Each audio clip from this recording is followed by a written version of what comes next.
ahora vamos a presentar al siguiente expositor que también nos acompaña desde México y él es don Jaime Castañeda. Él es director de Ingeniería Preventa para Iberia, América Latina y el Caribe en Juniors Network.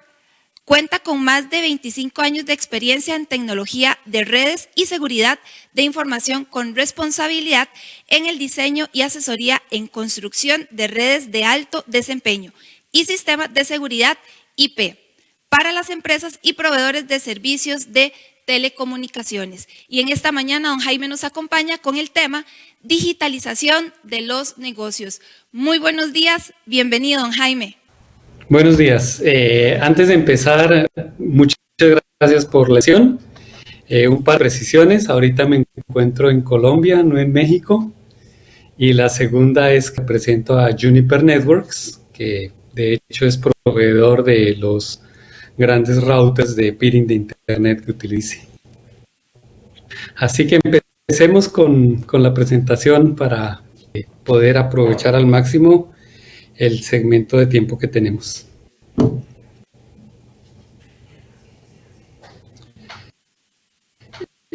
¿Les parece que ayudan con eso?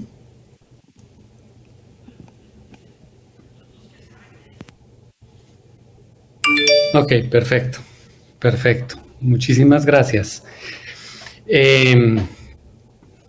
La presentación pues está muy al tema de transformación digital, pero desde el punto de vista de los operadores. Así que por favor la siguiente lámina.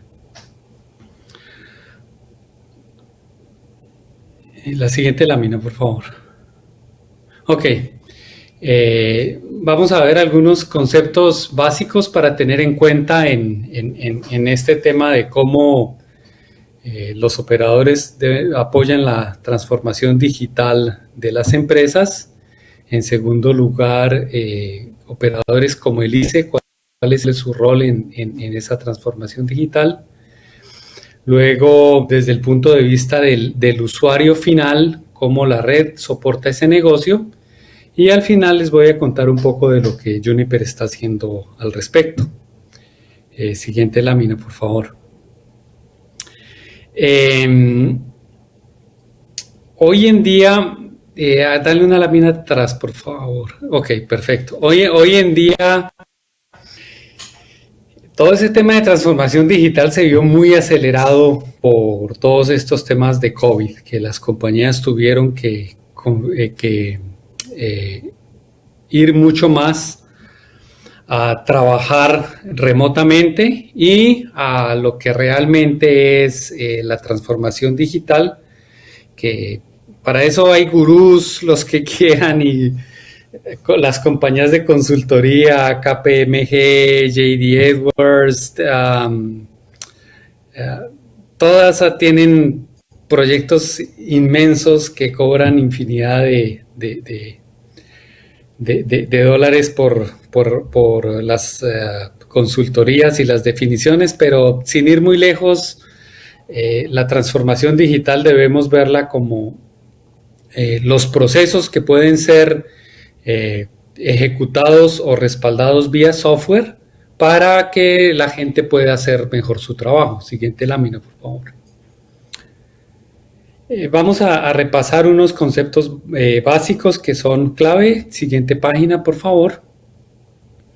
Y esos conceptos claves es cómo todo este tema de cloud, cómo nació y dónde vamos, porque al final todo el tema de virtualización empezó con las máquinas Unix y demás, ¿verdad?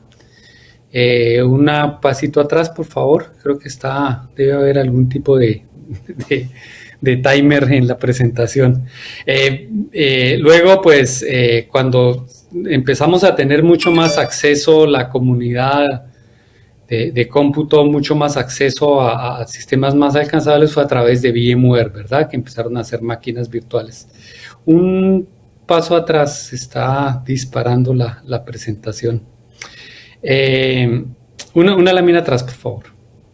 Ok, Luego con AWS, con Amazon Web Services, fue el primer servicio de infraestructura como servicio, del concepto de nube en realidad. Y ya luego plataforma como servicio, el pionero fue Heroku. Luego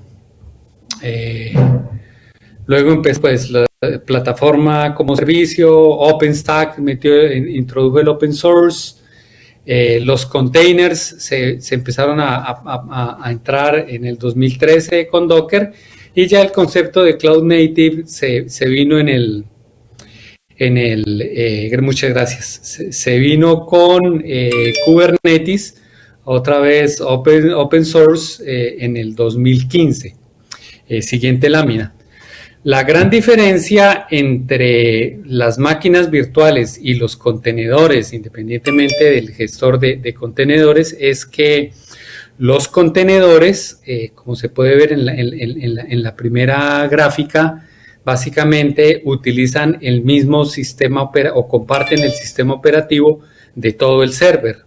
Mientras a la derecha vemos que las máquinas virtuales básicamente utilizan una partición, y en esa partición instalan su sistema operativo y demás. Entonces los contenedores al final lo que me van a ayudar a hacer es que puedo utilizar de manera más eficiente los recursos de los servidores. Siguiente lámina, por favor. Otra cosa interesante es que en la arquitectura de las máquinas virtuales, pues la cantidad de APIs para la comunicación, o inclusive la comunicación entre aplicaciones, pues se limita o está limitada a la capacidad de cada máquina virtual, mientras que en el tema de los contenedores hay muchísima más flexibilidad, y eso tiene un impacto en la red. Ese impacto en la red es el que ha disparado el nacimiento y el desarrollo de nuevos protocolos como VXLAN para extender el número de que se tienen, y también EVPN para hacer mucho más ágil las VPNs de transporte y de interconexión entre esos contenedores. Y ese es el concepto de Cloud Native. Está muy orientado a todo lo que se hace y todo lo que nació desarrollado sobre contenedores. Siguiente lámina, por favor. Entonces, lo que estamos viendo es que de todas las cosas que se hacían en máquinas virtuales, las cosas que se estaban haciendo en máquinas virtuales, independientemente si se estaban haciendo con OpenStack, con VMware o con algunos más recientes como Nutanix, básicamente se tenían las máquinas virtuales, y sobre esas máquinas virtuales se montaban ciertas aplicaciones en containers. Hoy en día, y lo que está disponible ya a la derecha, es que lo que se está imponiendo en el cloud es básicamente que todo se está yendo a contenedores, por eficiencia del uso de la infraestructura mayormente. Hay cosas que quedan en máquinas virtuales, pero todo lo que hoy en día entendemos como Cloud Native y demás, pues se está yendo a contenedores, además porque hacer contenedores es mucho más fácil. Entregar redundancia, entregar alta disponibilidad es mucho más fácil, porque simplemente se da de alta un nuevo contenedor, se copia el estado del anterior contenedor y se redireccionan los apuntadores, y básicamente tienes en tiempo real la redundancia que antes era mucho más crítica para poder hacer temas de alta disponibilidad. Y la ventaja pues es que puede estar en cualquier lugar dentro del mismo data center o en otro data center dentro del complejo del servicio de cloud. Entonces eso ha hecho que todo este tema vaya girando. Ahora ver esto con transformación digital. Siguiente lámina, por favor. Ok. Siguiente lámina, por favor.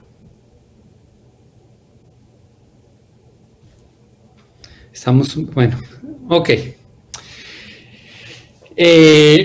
Todo este tema de cloud ha hecho que también se transforme todo el tema de de seguridad. Porque antes confiábamos mucho en la seguridad perimetral o en la seguridad a través del cloud, y hoy nos toca tener en cuenta el concepto de seguridad y el concepto de control de los accesos y de cuidarse de los ciberataques, justamente a nivel de los contenedores. Ese es como el gran reto hoy en día. Siguiente lámina. Entonces, básicamente los casos de uso pues se volvieron mucho más amplios que simplemente la seguridad perimetral. Está la administrabilidad, que tiene que ver la integración con las aplicaciones y hacia las aplicaciones, cómo manejamos la seguridad de los workloads en la nube, cómo estamos constantemente monitoreando las amenazas, que todos los días hay amenazas nuevas y la seguridad tradicional era reactiva, entonces tiene que hacerse un cambio hacia la seguridad proactiva. Y al final, pues todo el control de identidad para el uso de esos microservicios o aplicaciones corriendo en contenedores, eso tiene el nombre de microservicios. Y pues al final, para apoyar todo el tema de IoT. Siguiente lámina, por favor. Hay que tener en cuenta que para poder saber a qué nos enfrentamos, siempre hay que mirar hacia atrás, siempre tenemos que mirar qué está pasando, tanto a nivel de la red como a nivel de seguridad. Siguiente lámina.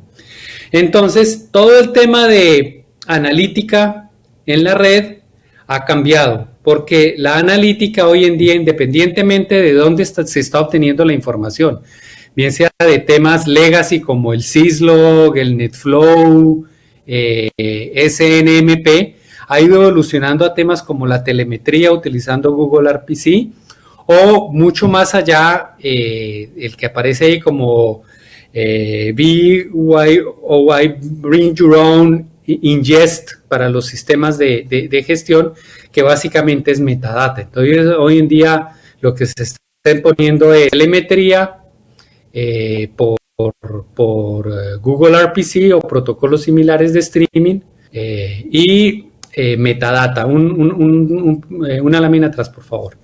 Entonces, toda la información de telemetría se convierte en playbooks o toda la información que necesites, y esa habilita lo que está a la parte derecha, que es básicamente los motores que me permiten hacer automatización, o yendo un poco más allá, los motores que me permiten hacer machine learning basado en inteligencia artificial, y con eso poder generar acciones sobre la red, y esas acciones vuelven y alimentan ese sistema, y es lo que se llama closed loop automation o automatización de bucle cerrado.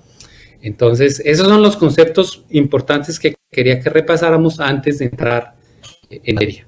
Siguiente lámina, por favor. Y esa siguiente lámina es cómo los proveedores de servicios, cómo el ICE, cuál es su rol en la transformación digital moderna. Siguiente lámina, por favor.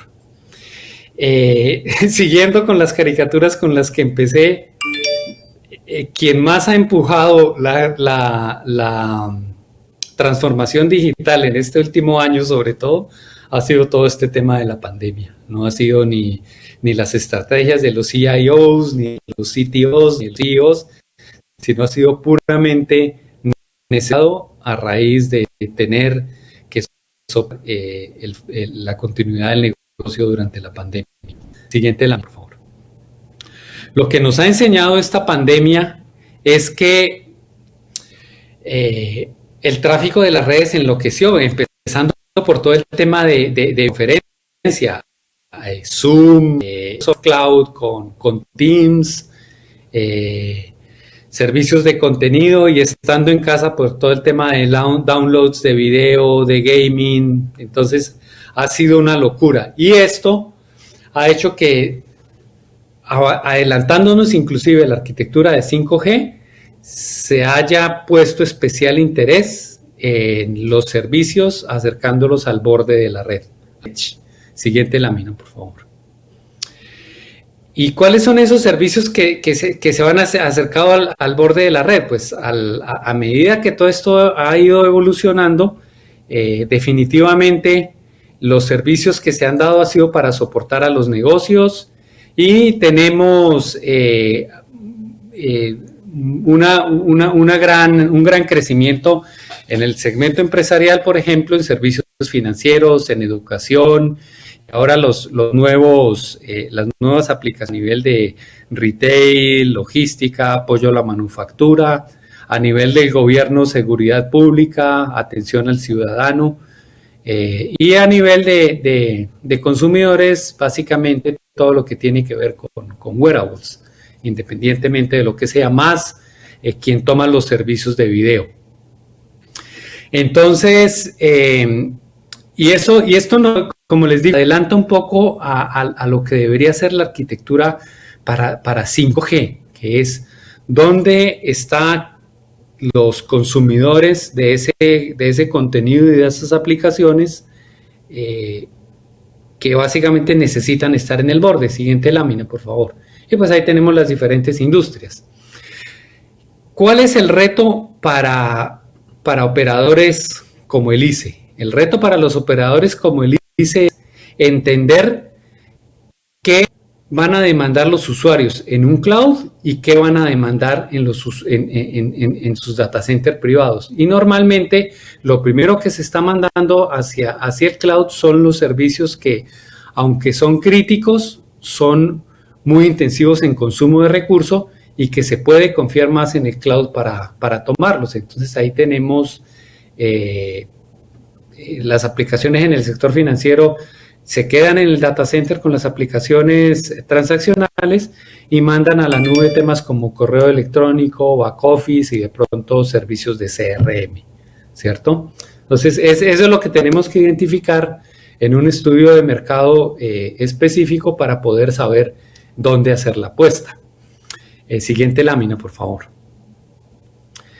Lo que todo esto nos está demandando a grandes rasgos es, señores, las cosas que estaba yo poniendo en mis grandes data centers, tengo que empezar a acercarlos al usuario. ¿Por qué tengo que empezar a acercarlos al usuario? Porque los tiempos de respuesta que demanda el usuario, sobre todo para aplicaciones interactivas o para aplicaciones mucho más críticas, tiene que ser menor. Ese es el gran mensaje. Siguiente lámina, por favor. El impacto de eso es que vamos a tener que construir data centers muy cercanos y entonces hoy en día empiezan a haber ofertas de tecnología y ustedes han visto seguramente gente como el mismo Amazon Web Services o Google Cloud o Microsoft Azure que ya están empezando a hacer sus pinitos en decirle al señor operador, porque deja que yo ponga mis data centers en su lugar y cuando yo ponga mis data centers en su lugar, entonces pues presto mis servicios y de pronto le doy alguna participación. Y el riesgo para un operador es convertirse en un downpipe, en básicamente tubería, y que los servicios de valor agregado los entregue un tercero. El reto más impresionante que tenemos aquí es la construcción de esos pequeños data centers. Siguiente lámina, por favor. La construcción entonces de esos pequeños data centers se vuelve un reto en dos frentes. En construir la infraestructura como tal y en segundo lugar, administrarla y crear toda la capa de orquestación. Siguiente lámina, por favor. El número de sitios entonces se vuelve de muchísimos sitios. En un país pequeño como Costa Rica seguramente no vayan a ser miles, pero sí seguramente van a ser cientos porque voy a tener que empezar a construir capacidad de cómputo en los puntos de presencia. Y los puntos de presencia son inclusive varios por ciudad. Siguiente lámina, por favor. Y en cada uno de esos puntos de presencia voy a tener que construir la infraestructura para administrar los microservicios que veíamos, porque ya va a ser muy ineficiente construir todo basado en máquinas virtuales, entonces va a tener que ser todo cloud native, y eso le agrega una complejidad aún a la infraestructura, porque la infraestructura de transporte tradicional en Metro Ethernet y todo esto necesita modernizarse para poder soportar protocolos como EVPN VXLAN. Siguiente lámina, por favor.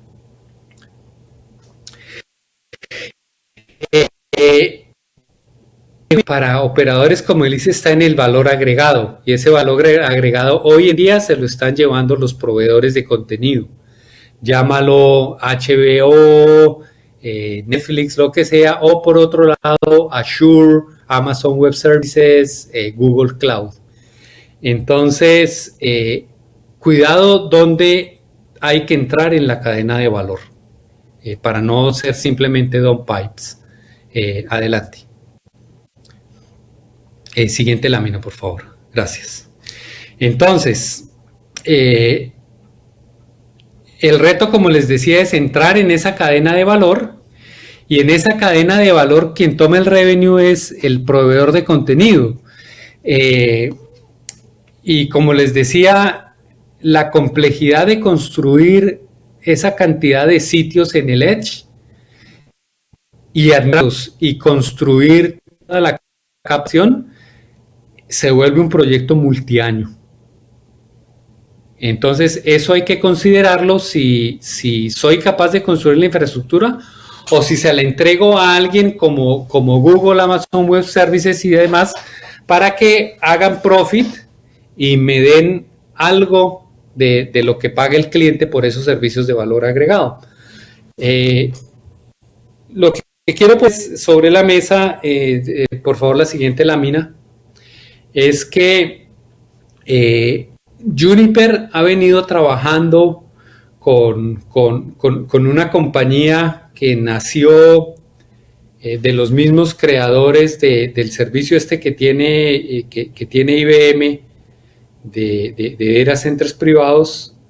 Ay, se me fue el nombre en este momento, pero bueno, ellos se llaman StackPath hoy en día, y StackPath tiene un concepto de negocio bien interesante, que es que ellos ya tienen el stack construido. El stack me refiero a la infraestructura de diferentes tamaños de data center, la infraestructura de cómputo arriba de eso y la capa de orquestación. Y ellos básicamente hacen plug and play de ir y poner estos recursos donde el proveedor de servicio, para que el proveedor de servicio haga profit de eso, y entonces el proveedor de servicio le cobra más bien a los proveedores de contenido, a los HBO, a los Disney, a los Netflix, a las compañías de gaming, más al Azure, Amazon Web Services y todo esto, les cobra para alojar ese contenido ahí. Entonces la cadena de valor ya no se pasa a que le pasen migajas al operador de servicio, sino que por el contrario, el operador de servicio cobra por esos servicios. Y ya la infraestructura está linda, y entonces lo que hace es pagar un fee mensual de utilización de esa infraestructura. El ciclo de implementación se acorta a menos de 6 meses, porque ya todo está listo. Y el ciclo de profit también se acorta a menos de 6 meses versus lo que le toma a un operador construir la infraestructura y los servicios de orquestación para esa infraestructura, que, como les decía, puede ser un proyecto multiaño de 2-3 años, y básicamente los proveedores de contenido y las compañías de cloud son mucho más ágiles que un proveedor de servicios tradicional.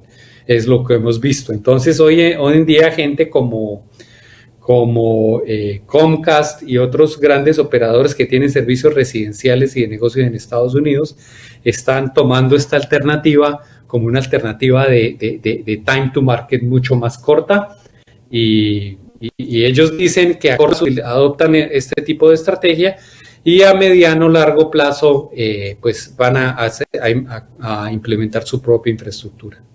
Siguiente lámina, por favor. Vamos a ver entonces ahora desde el punto de vista del usuario cómo la transformación digital impacta al usuario. Siguiente lámina, por favor. Hoy en día nosotros estamos viendo que para poder dar servicios personalizados, pues se utilizan los cookies mayormente, ¿no? Todos los sitios de comercio te hacen pues todos los disclaimers. Voy a utilizar cookies para hacer tracking de tus gustos y entonces poder mandarte promociones de lo que te guste y demás. Pero hay gente que es muy paranoica y no aceptan nada de esto. Al final se van a quejar que, no, esa experiencia de compra no me ayuda a nada, ¿no? Es la contradicción. Siguiente lámina. Siguiente lámina, por favor. Y otro de las grandes cosas que estamos viendo es lo que se llama Customer Engagement. Y Customer Engagement es, señor cliente, si usted quiere que yo le preste un muy buen servicio, voy a tener que pedirle que lleve esto siempre, y son los tags que nos dan, o son los tags que le ponen al carrito de mercado, o es el app que te piden que bajes a tu teléfono móvil para poder interactuar mucho mejor contigo. Lo que todo esto lleva detrás, siguiente lámina, por favor, en todo esto de Customer Engagement, que tiene que ver con transformación digital como tal, es o nota diferente a servicios asociados a las redes de Wi-Fi de las empresas. No es otra cosa diferente a servicios asociados de Wi-Fi de las empresas, que o bien lo pueden hacer por Wi-Fi o que se puede hacer por BLE, que es Bluetooth Low Energy. Siguiente lámina, por favor. En el caso de Juniper, nosotros estamos utilizando la misma infraestructura de MAX que se utiliza para servicios de localización o servicios de tracking de usuarios, que al final es el access point de Wi-Fi. Tiene lo que aparece ahí en la foto. Esa es la foto de un access point de Juniper.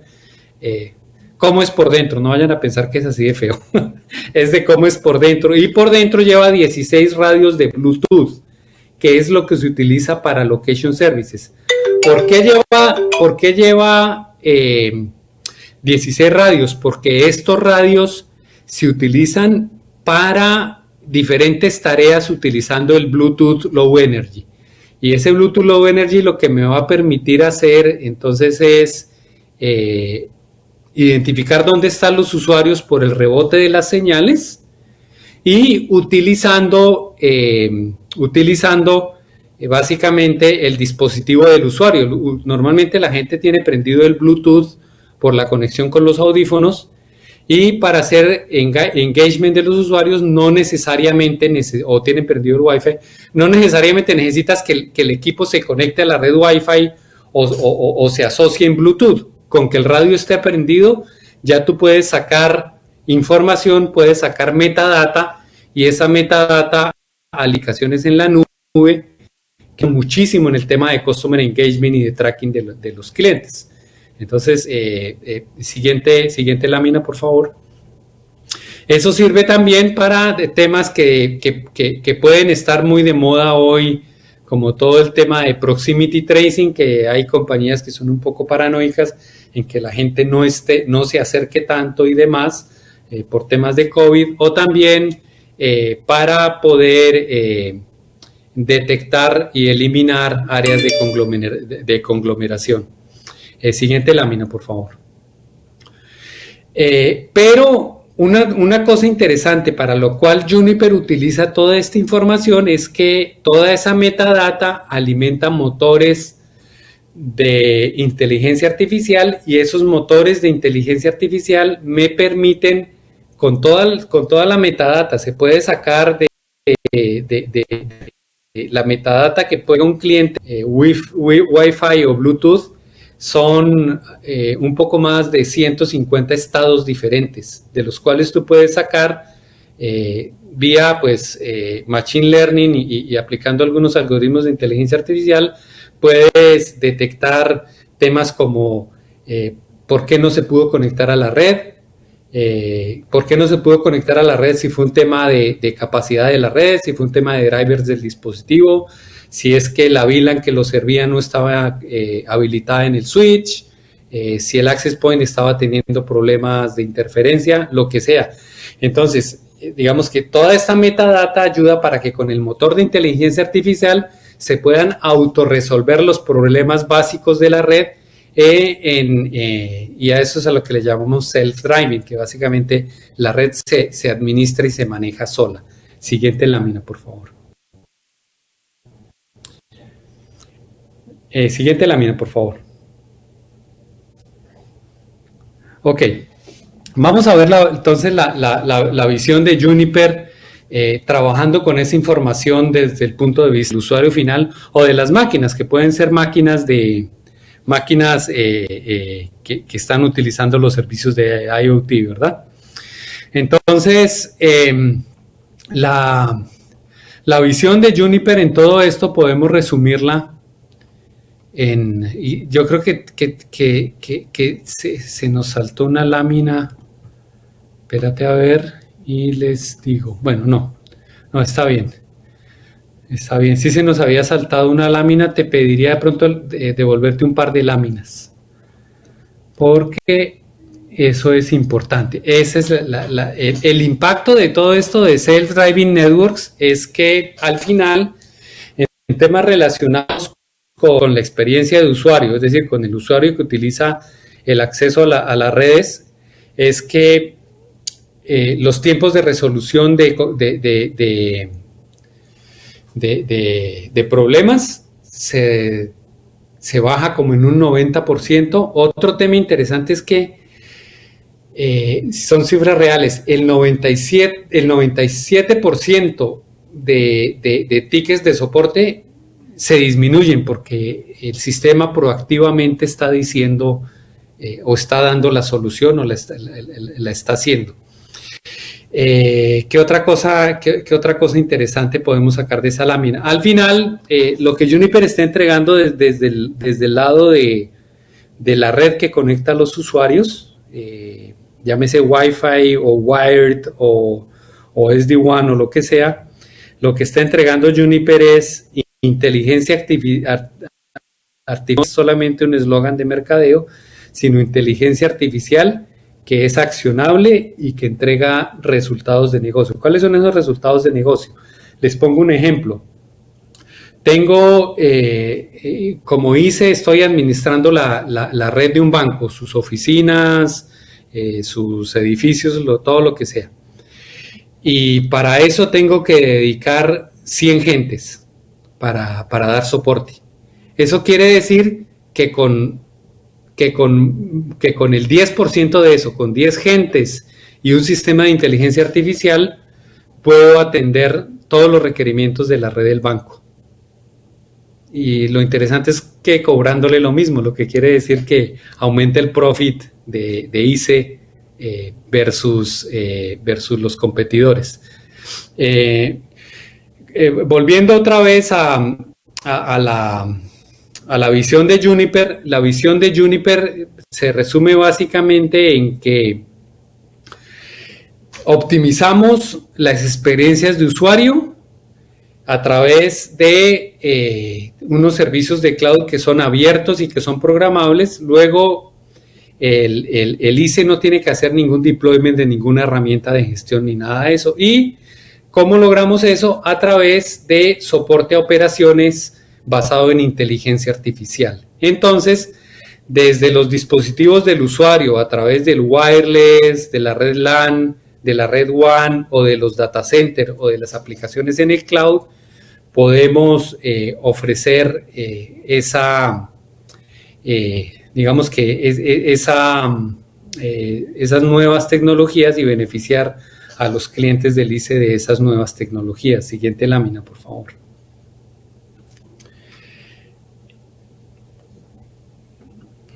Lo que ha construido Juniper en todo este tiempo ha sido, dale los 4 clics por favor para que aparezcan perfecto, es utilizar la visibilidad a nivel de cliente y utilizando tecnologías que están basadas en microservicios para agilidad, poder entregar operaciones y soporte basado en inteligencia artificial y poder también entregar digital engagement o herramientas para que las compañías clientes del ICE, en este caso, puedan hacer todo este engagement de sus usuarios, también sin que el usuario tenga que entregar mucha información, sino simplemente trabajando con la metadata de los equipos de cliente final. Siguiente lámina.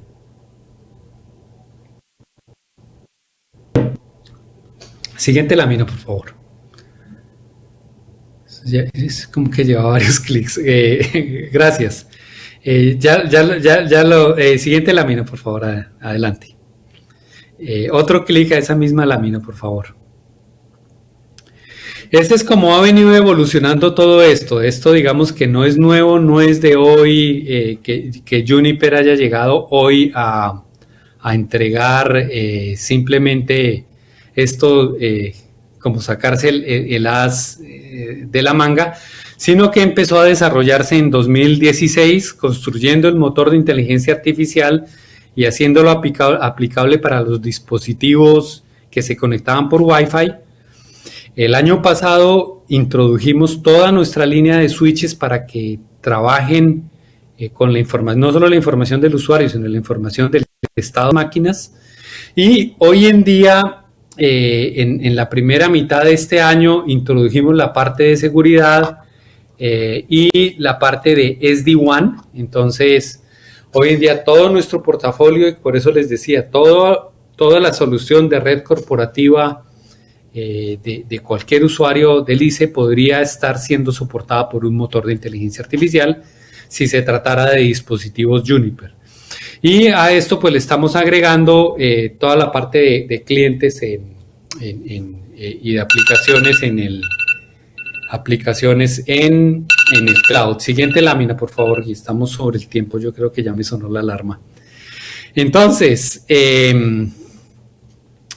ya casi que para cerrar, para concluir, la tecnología de Juniper, sigamos en la siguiente lámina, por favor, que es básicamente nos da que, siguiente lámina, por favor. Gracias. Esa experiencia de uso se ve enriquecida y como primicia les traemos lo que nosotros consideramos es la segunda generación de SD-WAN. SD-WAN hoy en día no es otra cosa que un portal web para administrar conexiones de IPsec. Eso es una solución de SD-WAN, incluida la primera generación de solución de SD-WAN de Juniper. Lo que estamos evolucionando hoy en día es, estamos introduciendo un nuevo protocolo. Ese nuevo protocolo se llama Session Smart Route. Y básicamente lo que hace es que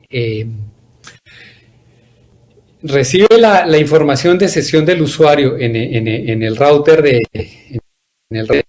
WAN del usuario, y esa saca metadata. Esa metadata decide si la aplicación tiene que encriptarlo o no. Si la aplicación ya viene encriptada, no hay que meter túnel de IPsec. Entonces hace todo el forwarding de la aplicación de las aplicaciones de una manera mucho más inteligente y entrega metadata para que el motor de inteligencia artificial ajuste las calidades de servicio a través de todo el camino. Entonces mejora muchísimo la experiencia de usuario, reduce aproximadamente un 30% del overhead que causan los túneles de IPsec al enviar información que no tiene que ser encriptada, pues ya va encriptada, entonces ahorra la doble encripción y todas estas cosas. Todo esto ya lo tenemos funcionando en algunos clientes. La experiencia ha sido impresionantemente buena y se está todo esto igual pues también soportando o va a ser soportado por nuestro motor de inteligencia artificial. Entonces hay avances muy importantes alrededor de eso. Yo creo que un par de láminas adelante, por favor, dale un par de clics adelante.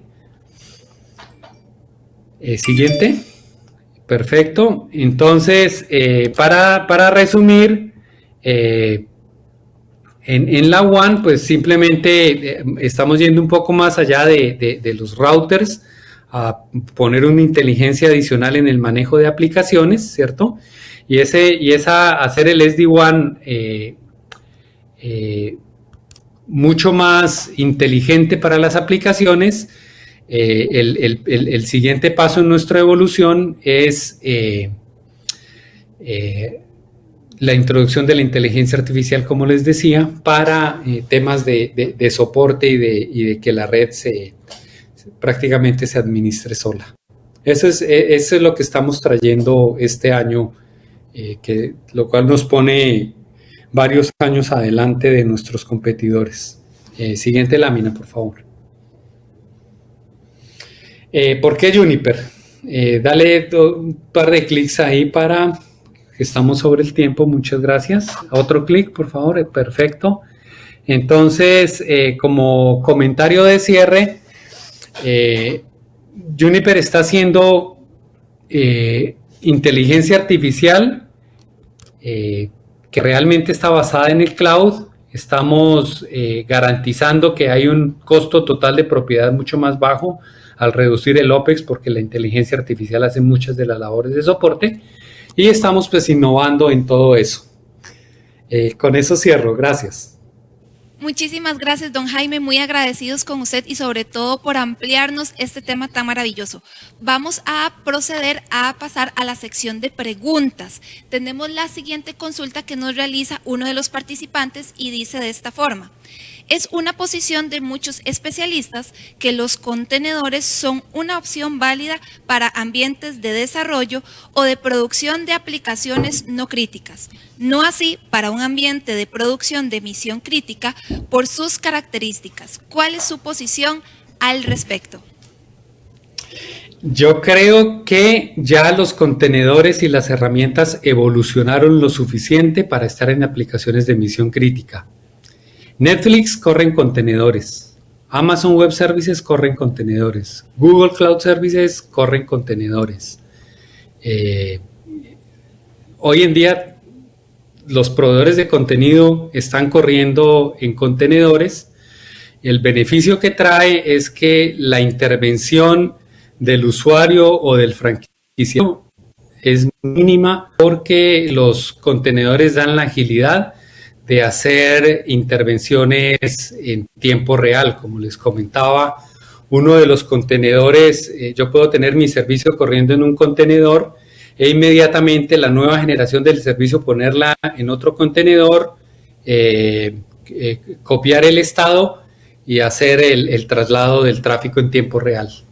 Entonces, es impresionantemente, ha evolucionado bastante. Nosotros como Juniper hemos evolucionado bastante. Nuestro servicio de inteligencia artificial en el cloud está basado en contenedores y eso nos permite estar introduciendo nuevos features cada semana. Y es un servicio de misión crítica. Muchísimas gracias, don Jaime, y también al participante que nos realizó la consulta anterior. La siguiente pregunta dice de esta forma, don Jaime: ¿el concepto de Edge Cloud o de Edge Data Center aplica solo para 5G? No, originalmente se creó dentro de la estrategia de 5G para tener las aplicaciones, los APIs y el contenido mucho más cerca, por ejemplo, para aplicaciones de autos que se conducen solos, ¿no? Que tú no puedes esperar a que la información de la luz de tráfico te la dé dentro de 5 minutos, porque seguramente vas a causar un accidente. Entonces necesitas que esté mucho más cerca el contenido del cliente. Con ese propósito se creó 5G para soportar temas de IoT, el tema de Edge Data Centers. Pero hoy en día, por ejemplo, gestión de contenido, o sea, poner videos más cerca del usuario para garantizar definición o ultra alta definición. Ya tenemos no solo 4K, sino 8K, ¿verdad? Y tenemos gaming, súper, sobre todo cuando se están haciendo juegos online, es súper crítico. Entonces toda esa información va al Edge. Eso, como les decía al comienzo, especialmente en preposicionamiento de contenido, hoy en día es casi que como dicen los gringos, is a must, es casi un requerimiento que hay que tener para poder servir bien a los clientes. Muchísimas gracias, don Jaime, y también nuevamente al participante que nos realiza esta consulta. De esta forma, por un tema de tiempo, no vamos a abordar más consultas, así que de esta forma lo despedimos, don Jaime, muy agradecidos con usted por haber aceptado la invitación a este seminario. Con mucho gusto y espero que haya sido de su agrado. Muy buena tarde. Hasta luego.